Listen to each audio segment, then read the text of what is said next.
Assalamualaikum warahmatullahi ta'ala wabarakatuh. Ahlan wa sahlan sahabat Al-Quran dimanapun berada. InsyaAllah pada kali ini kita akan belajar bersama mengurai dan memahami hukum-hukum tajwid pada surah Al-Baqarah.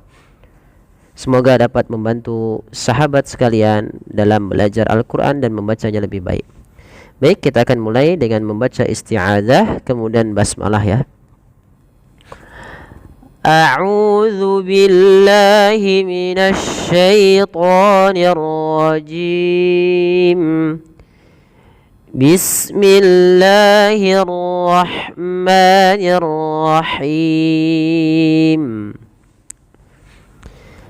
Walau annahum amanu واتقوا لمثوبة من عند الله خير لو كانوا يعلمون. Baik, kita akan coba mengurai hukum tajwid pada ayat ini ya teman-teman. Baik, kalau kita perhatikan walau annahum, pada lafal nun yang berharakat tasydid ini ada hukum berupa kita namakan dengan bacaan namanya gunnah. Gunnah artinya kita memasukkan suara bunyi huruf itu kepada rongga hidung kita dan dia menahan suara n-nya. Maka tatkala kita melafalkan annahum, jangan langsung dilepas suara nunnya, tapi perlu ditahan dahulu. Walau annahum. Kemudian ketika bertemu ada huruf mim bertemu dengan alif atau hamzah, ini kita hukumi dengan bacaan namanya izhar syafawi. Mimnya kita baca dengan jelas. Walau annahum amanu, pada lafal amanu ada namanya mad badal. Mad badal teman-teman terjadi ketika adanya huruf hamzah yang bertemu dengan huruf mad. Nah, pada kali ini adanya hamzah yang bertemu dengan huruf mad berupa alif teman. Nah, maka ketika membacanya panjangkan ia dua harakat. Amanu wattaqau, nu dhammah bertemu waw. Alif di sini ditandai dengan tanda sifar mustadir dan alif yang tanda seperti ini dianggap tidak ada dua-duanya. Sehingga panjangkan nunya dua harakat karena ia mad tabi'i dan di sini langsung masuk kepada huruf ta. Wattaqau. Kita coba ulang. Walau annahum amanu wattaqau. Kemudian sempurnakan ketika kita melafalkan huruf waw, jangan dibaca wattaqau dengan o, tapi dia dengan u ya, karena dia sifat waw. Wawu, maka wattaqau.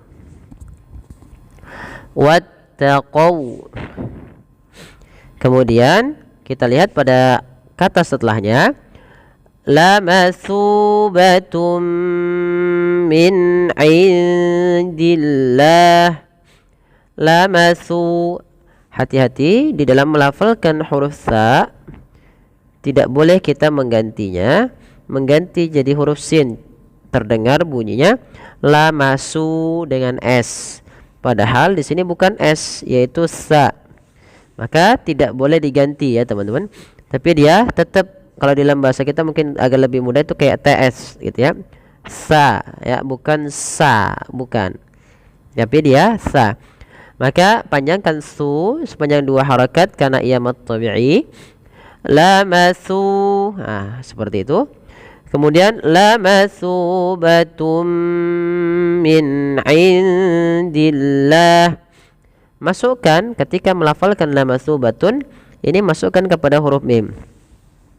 Pada dasarnya kita baca lamatsubatun, tapi karena datang setelahnya huruf mim, yang dimana mim itu termasuk huruf-huruf idgham bi gunnah. Huruf idgham bi gunnah ada berapa? Huruf idgham bi gunnah ada 4.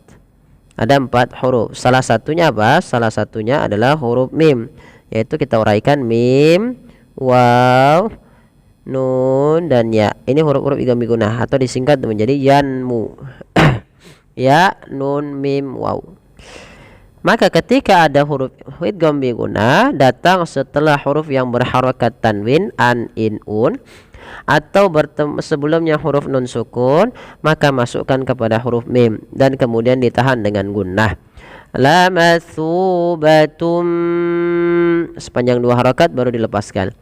Min indillah, pelafal min indillah, nunnya dijelaskan ya teman-teman. Nun itu berarti jelaskan suara nunnya. Min tidak boleh ditahan. Dan di sini kita hukumi dengan izhar halqi. Izhar halqi. Kemudian kita lihat lagi. Pada lafal indillah ada nun sukun yang bertemu dengan huruf dal. Maka teman-teman, apabila kita mendapati dalam bacaan kita ada huruf nun sukun bertemu dengan dal, maka cara membacanya samarkan nunnya kepada huruf dal dan dia dibunyikan seakan-akan terdengar ada ang ya, tapi dia tidak ang, tapi dia menyamarkan langsung kepada makhrajnya. Kalau di sini makhrajnya ke dal, berarti ikhfanya tipis. Min ain langsung ke da. Min ain. Nah, seperti itu. Baru pada lafal dillah di sini ada lafal Allah yang didahului dengan huruf kasrah, maka dinamakan dengan lam tarqiq, lam yang dibaca dengan tipis. Kemudian pada lafal khair ini ada namanya bacaan madlin. Apa itu madlin? Madlin adalah bacaan dibaca dengan lembut. Terjadi ketika adanya huruf fathah bertemu dengan huruf iya atau sukun, ya sukun atau waw sukun, dan kemudian huruf akhirnya dimatikan. Kalau di sini ada kha yang berharakat fathah bertemu ya dan mematikan huruf ra. Nah, ini namanya madlin. Madlin terjadi ketika akhir bacaan kita sebelum huruf ya atau huruf waw yang dia dimatikan dan matikan huruf akhirnya itu ketika didahului dengan fathah maka dinamakan dengan madlin. Panjangnya berapa? 2 harokat, 4 harokat dan 6 harokat sebagaimana mad arid. Bedanya mad arid disukun kalau asalnya mad tabi'i dia di bawah harokatnya, tapi kalau dia didahului dengan fathah waw dan ya-nya maka dinamakan dengan madlin ketika kita waqaf. Maka min indillahi khair, dan ro-nya ini tidak boleh ditebalkan tapi dibaca dengan tipis dan kita namakan dengan ro tarqiq. Khair bukan khairu, enggak, tapi dia tipis. Baik, kita coba ulang dari permulaan ayat sampai dengan yang tadi. Walau annahum amanu wattaqaw lamathubatum min indillahi khair. Baik, terakhir. Lau kanu ya'lamun. Pada lafal lau lembutkan lafal waw dan monyongkan sedikit untuk menyempurnakan dari makhraj huruf waw bibir kita ke depan. Lau kanu. Pada lafal ka ada mad tabi'i ditandai dengan fathah bertemu alif, nu dhammah bertemu waw. Ya'lamun. Ain sifatnya bainiyah, yaitu surah ainnya tidak diputus ya, tidak begitu, tapi dia mengalir, tidak terlalu dialirkan dan tidak terlalu tengah-tengah. Ya, maka ya'lamun, ya'lamun. Nah, seperti itu. Dan jangan sampai dibaca dengan ya'lamun dengan hamzah, tapi dengan ain. Kemudian lafal mun ada mad arid disukun. Nah, di sini adanya huruf nun yang dimatikan, sebelumnya ada huruf waw dan didahului dengan huruf yang dhammah yang semisal. Nah, ini kita namakan mad arid disukun, yaitu ketika adanya huruf sukun arid ya, sukun yang dia waqaf karena sukun yang diwakafkan karena di ketika waqaf nun awalnya ya'lamu. Nah, karena dia waqaf dimatikan nunnya ya'lamun. ya'lamun. Nah, di sini kita boleh memilih 2 harokat, 4 harokat ataupun 6 harokat. Law kanu ya'lamun. Ya, baik. Shadaqallahul azim. Baik, terima kasih. Semoga ini dapat membantu sahabat sekalian. Mohon dukungannya untuk like, share, dan subscribe. Terima kasih. Jazakumullah. Sampai bertemu kembali di video selanjutnya.